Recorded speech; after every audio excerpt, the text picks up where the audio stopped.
They said it was fake until Obama leaked it. Young Ivanka on Epstein's island. What really happened, and why does it connect to Barron? The room was heavy with expectation, filled with a quiet tension that seemed almost physical. Donald Trump walked in with the air of someone who believed he was untouchable. Every step he took echoed confidence. The kind of confidence that comes from years of dominating headlines, commanding attention, and turning the spotlight toward himself. He believed he had finally found a moment that could shake Barack Obama, a moment that might force the former president into a corner and leave him exposed in front of everyone watching. Trump had prepared for this encounter meticulously. He had rehearsed his words, sharpened his questions, and visualized the exact reactions he expected from Obama. To him, it was a perfect trap. The question he carried in his mind was simple on the surface, yet it was designed to hit deep, to put Obama off balance and make him stumble. Trump had done this countless times before in debates, interviews, and public confrontations. He thrived on the sense of control, the thrill of making someone react in real time. And now he believed he had a weapon that would finally work against his old rival. But the moment he entered the room, something was different. The air felt denser,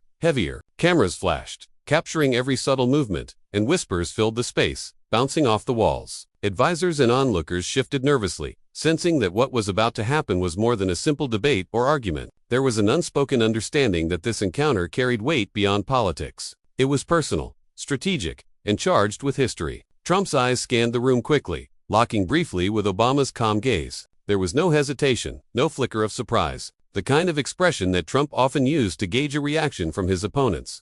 One of pressure, dominance, and subtle intimidation was met with nothing but quiet composure. Obama was seated, hands folded lightly on the table, his demeanor steady and unshaken. For a split second, Trump felt a twinge of uncertainty. It was faint, barely noticeable, but enough to remind him that not everyone could be rattled by boldness and showmanship. Trump leaned in slightly, his confidence radiating like an invisible shield, ready to speak the words that would make everyone in the room turn to watch Obama falter. He imagined the headlines that might follow. A former president caught off guard, exposed, losing composure in front of the world. In his mind, he was already winning, already dominating the narrative before a single word had been exchanged. But before Trump could utter a single syllable, Obama made a simple, unexpected move. He reached for a plain envelope resting quietly on the table and slid it forward without a word. The action was so ordinary that it could have been overlooked. Yet, it carried weight because of its timing. Trump's hand paused mid-motion, his mind racing. Something about that envelope made the air shift. It was no ordinary envelope, and both men knew it. The room seemed to hold its breath. Cameras still clicked, but the sound felt distant,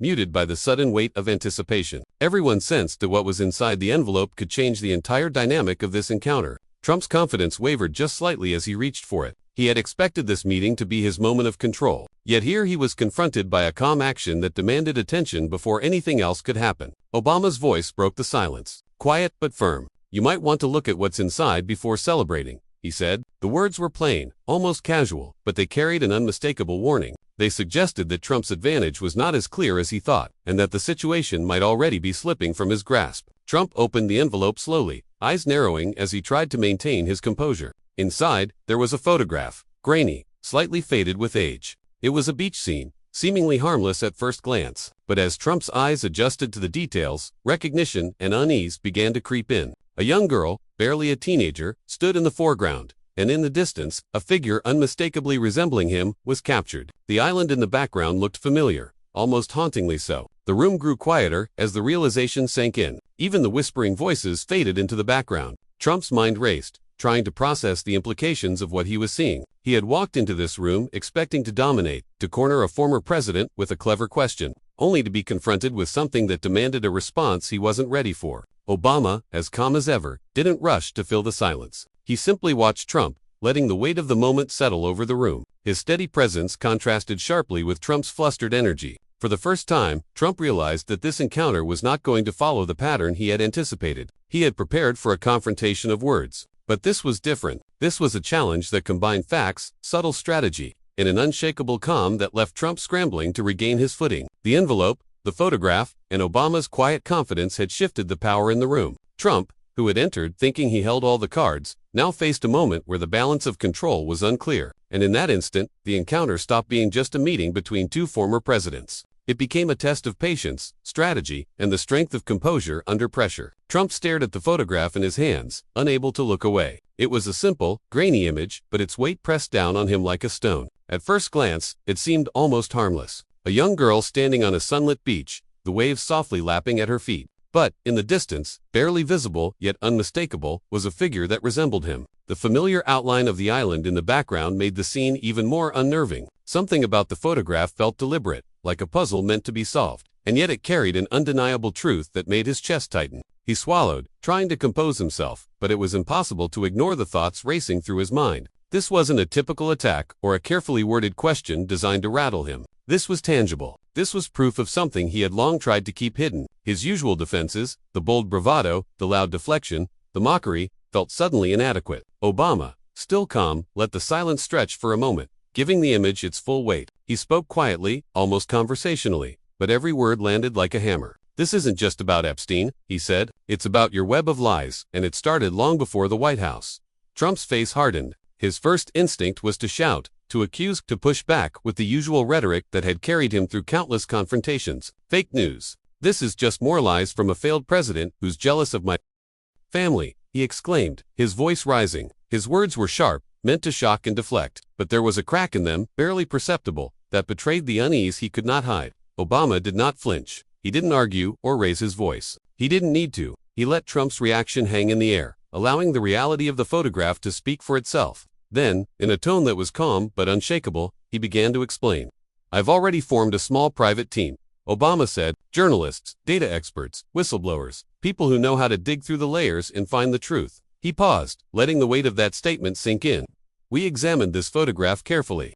Everything about it, the lighting, angles, the metadata suggests it was taken in the 1990s near Epstein's yacht." Trump's eyes widened slightly, the first visible crack in his armor. The claim hit him harder than he expected. He had not anticipated that Obama would come prepared, that this encounter was more than a verbal battle. It was a confrontation built on evidence, on investigation, on facts that could not be easily brushed aside. Obama leaned forward just slightly, his voice measured and deliberate. "If you brought your daughter there as a teen, what else did you hide? You keep claiming Barron as your heir, your legacy. But whose story are we really hearing?" The room seemed to shrink. Even the advisors who had entered with Trump felt the tension building around them, the kind of tension that made it impossible to breathe normally. The weight of Obama's words was heavy, and they carried implications that were both personal and undeniable. Every claim, every question cut deeper than any debate tactic, sharper than any accusation. Trump doubled down, as was his instinct. He attempted to regain the upper hand with anger and accusations, claiming that the photograph was fake, a deep fake created by Obama and his team. "You're desperate. You're obsessed. This is nothing but lies," he shouted. But even as the words left his mouth, there was a tremor beneath them, a hint of uncertainty. For the first time in this encounter, Trump's confidence faltered. Obama didn't need to respond immediately. Instead, he let the silence speak. He allowed the photograph to linger between them to demonstrate the truth it held. Then, slowly and deliberately, he lifted the image, showing it clearly.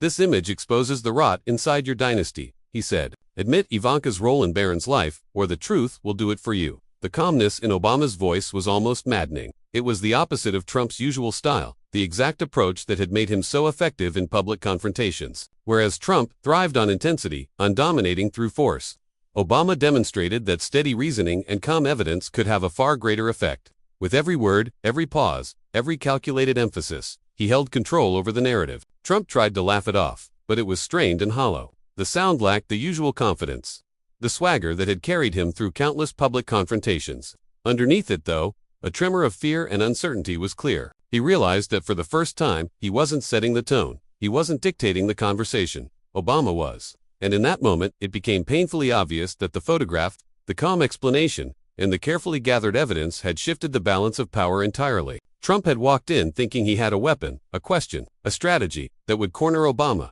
But instead, he found himself cornered by facts, by clarity, and by an unshakable calm that left him scrambling for control. The room remained silent, heavy with anticipation. Everyone present understood that this was more than an argument or a confrontation. It was a revelation. It was a moment where truth, patience, and strategy collided, and the result left Trump reeling. In the presence of evidence and reason, his usual tactics were powerless. The photograph was simple yet devastating. Obama's calm, measured delivery transformed it from a simple image into a moment of reckoning. Trump had thought he had the advantage, but he had miscalculated. The calm, quiet precision of Obama's response had broken the illusion of control, leaving Trump exposed, uncertain, and for the first time, deeply unsettled. Trump's mind raced. He had thought he understood the rules of confrontation. He had always thrived on boldness, intimidation, and controlling the room. But now, Faced with that grainy photograph and Obama's calm words, all of his assumptions seemed to crumble. He had walked into the encounter expecting to corner his old rival, yet it was clear he was the one being cornered. Every instinct that had carried him to the highest levels of power felt suddenly inadequate. Obama didn't rush to fill the silence. Instead, he allowed the tension to grow, letting the implications of the photograph settle into the room. Then, in the quiet, deliberate tone that had always been his trademark, he began to explain. "I didn't come here unprepared," he said. "Before showing you that photograph, I assembled a small team to investigate it carefully. Journalists, data experts, and whistleblowers. People who know how to uncover truth where others only see shadows." Trump's eyebrows shot up. He had expected confrontation, but he had not expected preparation of this kind. This wasn't a debate tactic or a clever rhetorical trap. This was something else entirely. It was methodical, precise, and undeniable. Obama had not only anticipated Trump's reaction, but had already built the evidence to back it up. The former president continued, explaining the results of their private investigation. "We examined the photograph, studied its details, and analyzed every possible clue. Metadata, location, lighting, timestamps, it all points to the 1990s near Epstein's yacht." Trump's jaw tightened. He had been confident before, certain that no one could touch him with words or evidence. Now, the calm presentation of facts, the methodical approach, and the careful accumulation of evidence left him on the defensive. He knew that what Obama was presenting could not easily be dismissed. "If you brought your daughter there as a teenager," Obama continued, "what else did you hide? You present Barron as your heir, your legacy, your story. But whose story are we really hearing?"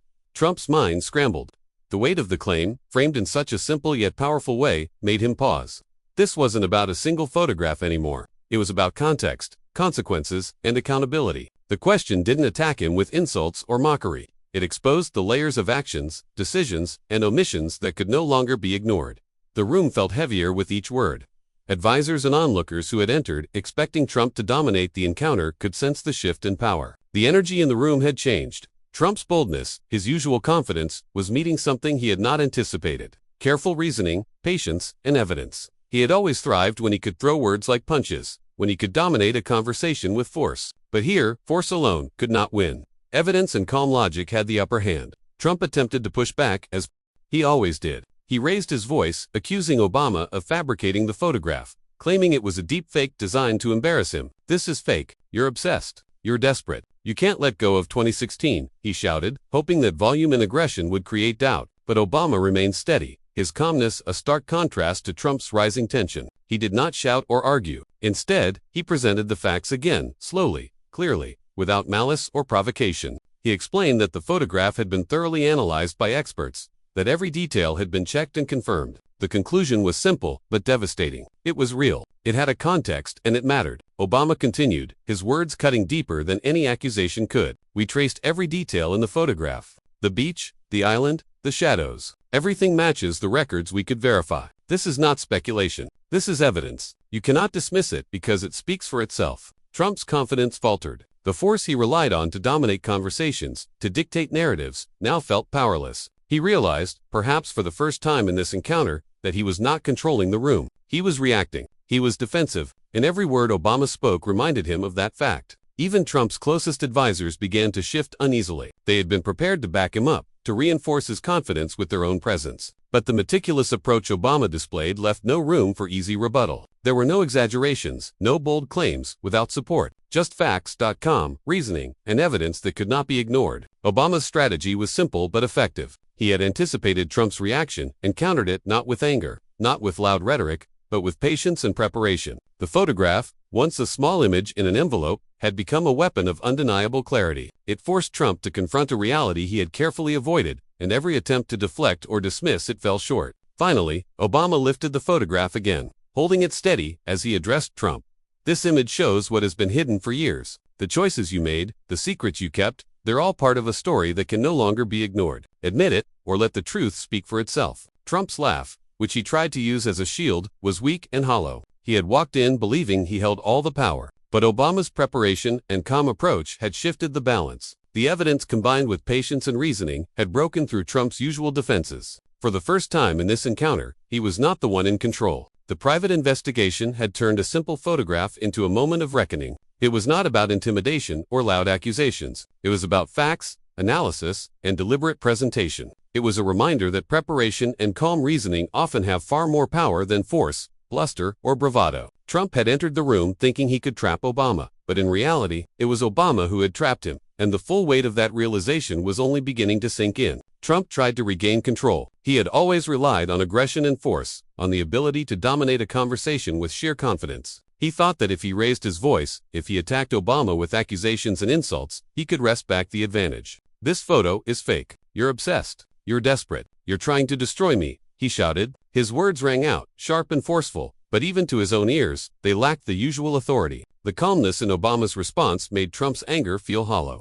He realized almost immediately that no matter how loudly he protested, the weight of evidence and preparation was overpowering the bluster he had relied on for so long. The photograph, the metadata, the analysis, it was all concrete. There was nothing to shout down, nothing to dismiss, with bravado alone. Obama spoke slowly, deliberately, and without raising his voice. Every word was measured, precise, and impossible to ignore. "You can claim it's fake. You can call it obsession, but the facts are clear. Every detail has been checked, every possibility examined. This is not a theory. This is evidence." Trump's mind spun. He had always been quick to react, quick to deflect, quick to turn a conversation into a performance he could control. But now he was reacting not to words, but to facts. He was trying to fight an opponent who had not been drawn into the emotional game he usually played. Obama's calm and deliberate approach left no room for shortcuts. No space to manipulate the narrative with exaggeration or intimidation. For the first time in this confrontation, Trump realized he could not force the outcome with sheer force of will. Obama continued, carefully layering his words. "We have traced every detail of this photograph. The island, the beach, the shadows, the timestamps, they all point to a moment you cannot deny. You may try to laugh it off. You may try to shout it down, but it exists. And with it comes questions that demand answers." Trump tried to mask the uncertainty creeping in, but it was there, visible to anyone paying attention. He attempted to turn the situation back on Obama, calling him bitter and obsessed, claiming the entire thing was an attempt to settle old scores. "You've never gotten over 2016. You're jealous. You're trying to ruin me," he bellowed, but the anger in his voice rang false. The tremor beneath it betrayed him. For the first time, Trump was no longer commanding the room. He was responding, reacting, struggling to hold on to a narrative that was slipping from his grasp. Obama's strategy was simple, but devastating. He did not need to attack, insult, or shout. He had created a situation where the evidence spoke louder than any words Trump could muster. Each fact, each careful observation pushed Trump further off balance.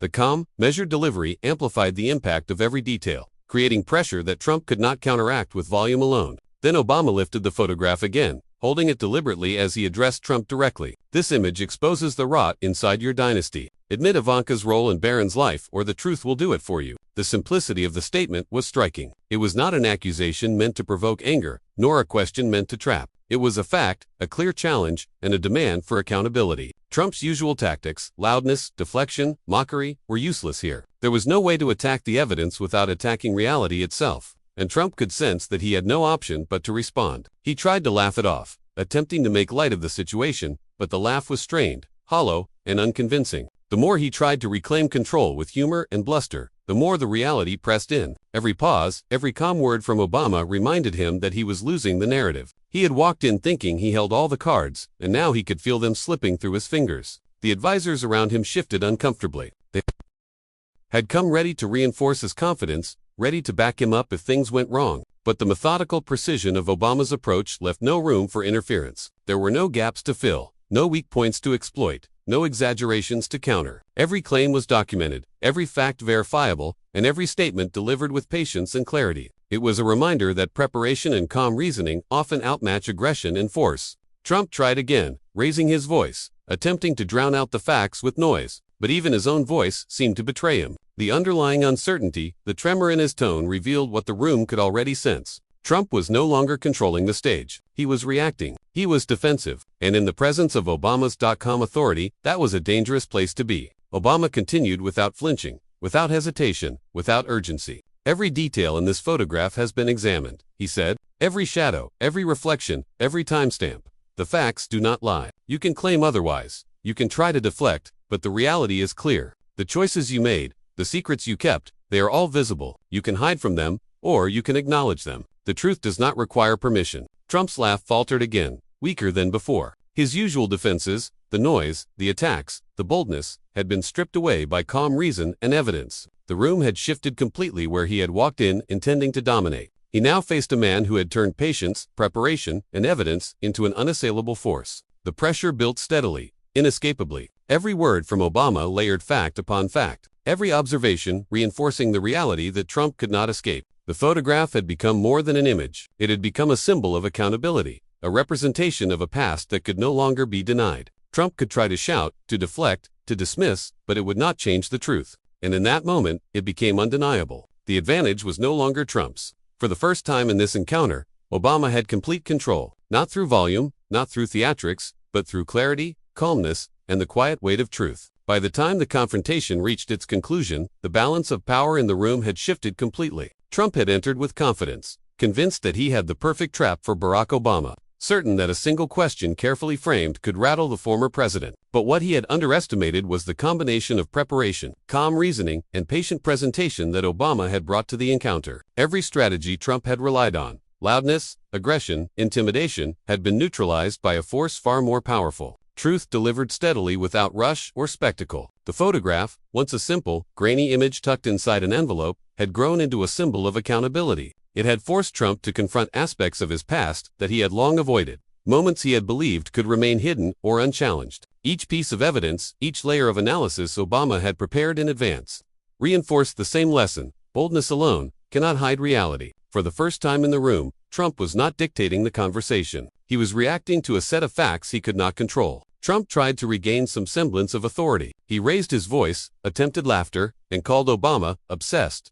bitter, even jealous. He tried to dismiss the entire situation as an overblown effort to settle old scores, but none of these efforts worked. Each word only highlighted the contrast between his reaction and Obama's calm control. The more Trump tried to dominate, the more obvious it became that his usual tactics were failing. Obama, on the other hand, spoke with quiet authority. Every statement was deliberate, every point built on careful preparation. The photograph shows more than just a moment in time, he said. It shows choices, actions, and consequences that cannot be ignored. You may try to rewrite history, but reality exists outside of anyone's claims. You cannot command it, you can only acknowledge it or be confronted by it. The words landed with clarity. Trump's deflections and laughter sounded hollow in comparison. The room, which had been tense from the beginning, now felt almost suffocating for him. Even the people who had entered to support Trump could sense that he was losing grip, that the narrative had shifted in a way that he could not easily reverse. His confidence, which had been a shield and a weapon for decades, now seemed fragile under the weight of calm, patient reasoning. What had started as an encounter meant to embarrass Obama had transformed into a revelation of control and composure. Trump had relied on reactionary tactics, but Obama had relied on preparation, understanding, and patience. Every statement was measured, every pause deliberate, creating a rhythm that Trump could not match. He realized, perhaps too late, that he had walked into a confrontation where aggression and bluster were powerless. Obama continued, pointing to the broader implications of the evidence before them. This is not about public opinion or spectacle, he explained. It's about the reality of choices and their consequences. The truth does not bend to threats, insults, or loud declarations. It stands on its own, and it will always find a way forward. Trump's usual defenses, the noise, the bravado, the attempt to distract and dominate, had no effect. Every attempt to deflect, every claim of obsession or jealousy only reinforced the power of Obama's calm authority. The photograph, combined with the meticulous preparation and the deliberate delivery, had left Trump exposed in a way that words alone could not repair. The realization was clear.